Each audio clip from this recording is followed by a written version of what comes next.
Bonjour à toutes et à tous. Bonjour. Alors, nous sommes le 31 décembre 2025 et on a sous les yeux un document, un document assez particulier. Oui, on peut dire ça. C'est tout sauf anodin. Il se présente comme un discours à la nation pour la nouvelle année 2026 et il est signé par un certain Issa Chiroa Bakari. Notre objectif aujourd'hui, c'est de décortiquer ce texte ensemble parce que c'est bien plus qu'un simple message de vœux, c'est un véritable objet politique. Et ce qui est frappant, c'est que dès la première seconde, avant même de lire le premier mot, il y a quelque chose qui saute aux yeux. Ah oui, oui. La signature tout en bas et n'est pas écrit leader de l'opposition ou candidat, non. Il est écrit Issa Tiroma Bakari, président élu de la République du Cameroun. C'est un acte de langage d'une force incroyable.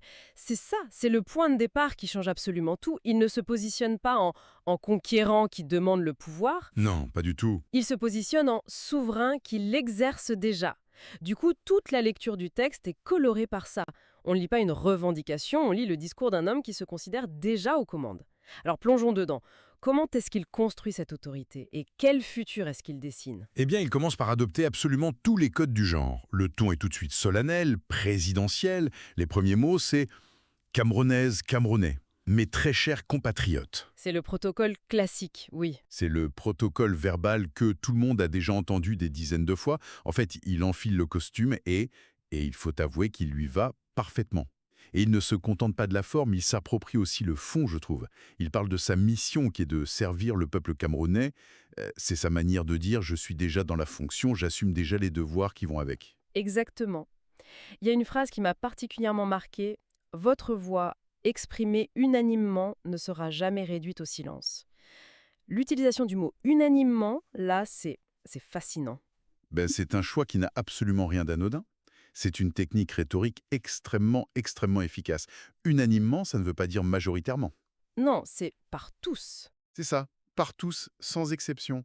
En utilisant ce mot, en fait, il efface d'un seul trait toute opposition, toute nuance, tout débat. Il postule l'existence d'un peuple unifié, un bloc monolithique, quoi. Et lui, il en serait le seul et unique porte-parole. Mais est-ce que ce n'est pas un peu risqué en affirmant une unanimité qui, bon, dans la réalité politique n'existe jamais, est-ce qu'il ne risque pas de paraître un peu déconnecté ou pire, de braquer ceux qui ne se sentent pas du tout dans cette unanimité? C'est une excellente question. Le risque existe, bien sûr, pour un auditoire qui serait extérieur ou hostile.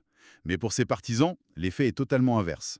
Il ne décrit pas une réalité, il la crée. Hmm. Il leur dit, en substance, nous sommes le vrai peuple, nous sommes un, et les autres, au fond, ne comptent pas. C'est un discours qui vise à galvaniser une base, à la souder en lui donnant le sentiment d'incarner la totalité de la nation. Ce n'est pas un discours de réconciliation, là. C'est un discours de mobilisation, d'accord? C'est une unanimité de combat, si on veut. Et au milieu de cette posture très publique, il glisse une phrase sur un travail discret, rigoureux et sans relâche. Ce contraste entre la lumière de l'adresse à la nation et l'ombre de ce travail en coulisses est assez saisissant. Absolument. Et c'est un élément clé de sa communication. Ça remplit une double fonction, je pense. Pour ses partisans, c'est un message de réassurance. En gros, même si vous avez l'impression qu'il ne se passe rien, sachez qu'on travaille dans l'ombre, que la stratégie avance. Ça permet de maintenir la flamme, en quelque sorte. C'est ça, et la confiance. Et la deuxième fonction, c'est de cultiver une aura de mystère, de contrôle. Il ne dévoile pas ses cartes. Il se présente comme un stratège prudent qui ne dit pas tout. Ce qui peut être perçu comme un signe de force. Exactement. L'idée qu'il a un plan que ses adversaires ne peuvent pas anticiper. Il est à la fois le leader public qui harangue la foule et le tacticien qui opère dans le secret. Cette dualité, ça renforce son image. Et cette idée de plan qui se déroule en secret, un peu hors du temps médiatique, ça nous amène directement à un autre pilier de son discours, sa gestion du temps. Il y a cette phrase, elle est presque mystique. Le temps de Dieu n'est pas celui des hommes. Mais nous, peuple de foi, savons et ressentons que l'heure approche. Là, on est au cœur du réacteur narratif du discours. Cette phrase est d'une habileté redoutable. La première partie, le temps de Dieu n'est pas celui des hommes, ça sert à justifier le présent. À justifier l'attente. Voilà. S'il y a un délai, si les choses ne se passent pas aussi vite que certains le voudraient, ce n'est pas un échec, ce n'est pas une faiblesse, non. C'est parce que tout ça s'inscrit dans un plan supérieur, un calendrier divin.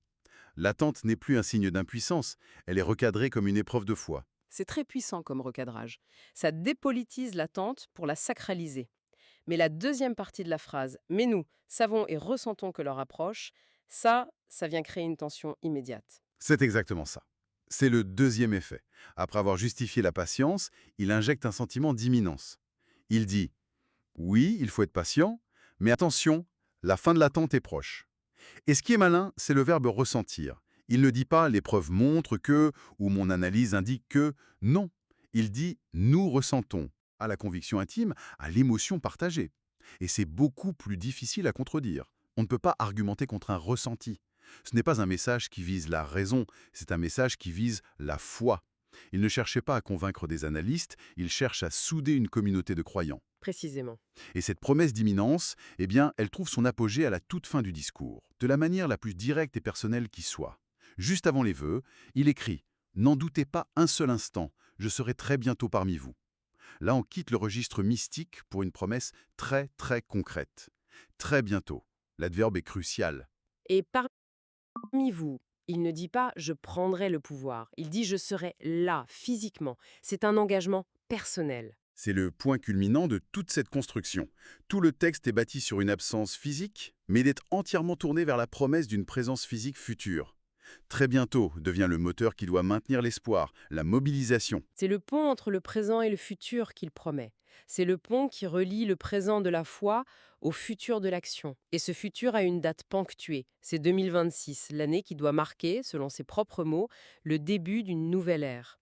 Tout le discours est une longue passerelle tendue vers cet avenir. D'accord. Donc on a une posture présidentielle affirmée, une gestion du temps qui transforme l'attente, mais à qui est-ce qu'il s'adresse exactement? Ce qui m'a frappé, c'est qu'il ne se contente pas d'un cher compatriote général. Il fait une sorte d'appel nominal. Oui, et c'est une autre stratégie très, très délibérée. Il énumère, écoutez, et plus particulièrement à vous, les jeunes, à vous les femmes, à vous notre diaspora, à vous nos avocats, nos frères et sœurs anglophones, à vous nos agriculteurs, nos transporteurs. La liste est longue.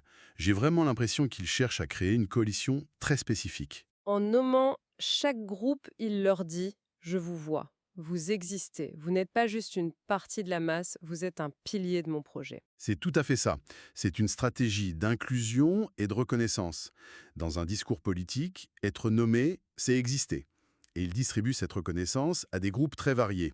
Et bien sûr, le choix de certains de ces groupes est politique. Le fait de mentionner spécifiquement nos frères et sœurs anglophones ou nos avocats, ce n'est pas anodin, surtout dans le contexte camerounais. C'est un message codé, n'est-ce pas? C'est clairement un clin d'œil, oui, à des réalités sociales très vives.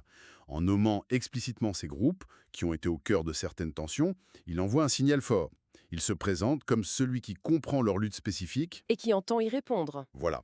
C'est une manière de dire qu'il est le seul à pouvoir rassembler toutes les composantes, même les plus fracturées, de la société. Et ce qui est fascinant, c'est qu'il applique la même technique, non plus aux gens, mais aux lieux. On a l'impression qu'il dessine la carte du Cameroun en direct avec ses mots. C'est une excellente image, oui. Il balaye tout le territoire. De Putois à Campo, de Bertois à Idabato, de Kousséri à Fombot, il va du nord au sud, de l'est à l'ouest. C'est ce que certains appellent une cartographie verbale. Le but, c'est de matérialiser son discours, de l'ancrer physiquement dans tout le pays. Son projet n'est plus juste une idée abstraite, il a une incarnation géographique. Il ne parle pas depuis une capitale lointaine, il parle depuis chaque coin du pays. Précisément. Et ça vient renforcer l'idée qu'il a formulée plus tôt, celle d'un peuple uni, solidaire et déterminé. En nommant les groupes et les villes, il donne corps et chair à cette unité. Il la rend tangible. L'unité n'est plus un slogan, c'est une réalité humaine et géographique. C'est très habile. Il y a un dernier point que je trouve vraiment inhabituel pour un texte aussi court. C'est le paragraphe entier qu'il consacre à sa porte-parole. Ce n'est pas juste une mention, c'est une véritable mise en avant. Ah oui, il dit « Je lui renouvelle ici ma totale confiance et l'encourage à poursuivre résolument son travail ». Ce passage est un des pivots stratégiques du discours. Il faut le relire avec tout ce qu'on a dit avant. On a un leader qui est physiquement absent, mais qui promet un retour très bientôt. Alors la question cruciale, c'est qui parle en son nom en attendant? Qui est le point de contact légitime? Et ce paragraphe répond à la question de manière éclatante. C'est un adoubement public. C'est plus qu'un adoubement. Il ne dit pas juste « elle a ma confiance ». Il va beaucoup plus loin. Écoutez bien la phrase. Mieux que quiconque, elle incarne les valeurs de courage et de résilience qui sont les nôtres. Le mot incarne est extrêmement fort. C'est presque un transfert de substance. Elle n'est pas juste une messagère, elle est son avatar, son alter ego. C'est exactement ça. Il ne lui délègue pas une tâche, il lui transfère une partie de sa propre légitimité symbolique. Pour les partisans, le message est d'une clarté limpide. L'écouter, c'est l'écouter lui. La critiquer, c'est le critiquer lui. Il la sanctuarise.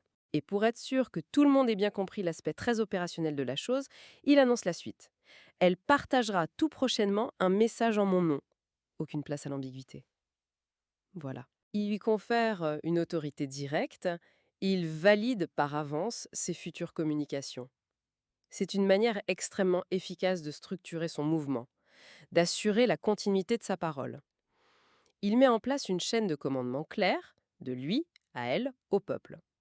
Dans le flou de l'absence, il crée un point de certitude.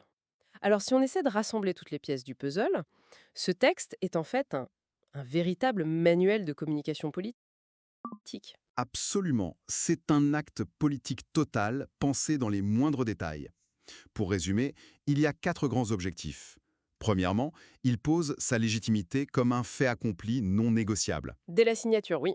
Deuxièmement, il gère l'attente en la transformant en épreuve de foi, avec cette temporalité quasi religieuse, tout en maintenant la pression avec la promesse d'un dénouement imminent. Troisièmement, il unifie et mobilise une base très hétérogène en s'assurant que chaque groupe se sente reconnu.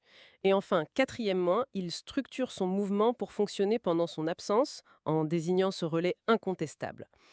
C'est une construction rhétorique complète. Tout est cohérent, tout converge vers un seul point, la promesse de ce retour physique, de ce très bientôt, qui doit inaugurer une nouvelle ère. Et ce retour n'est présenté non pas comme une possibilité, mais comme une certitude. Ce qui nous laisse avec une dernière pensée, une question qui découle logiquement de toute cette construction. Toute la force de ce discours, tout son pouvoir de persuasion repose sur cette tension entre l'attente et la promesse de ce jour nouveau en 2026. C'est arrivé très bientôt. Le carburant du mouvement, c'est l'imminence. La question inévitable est donc la suivante. Que se passe-t-il si cette promesse d'imminence se heurte à la réalité d'un temps qui s'étire, venait à se prolonger encore et encore?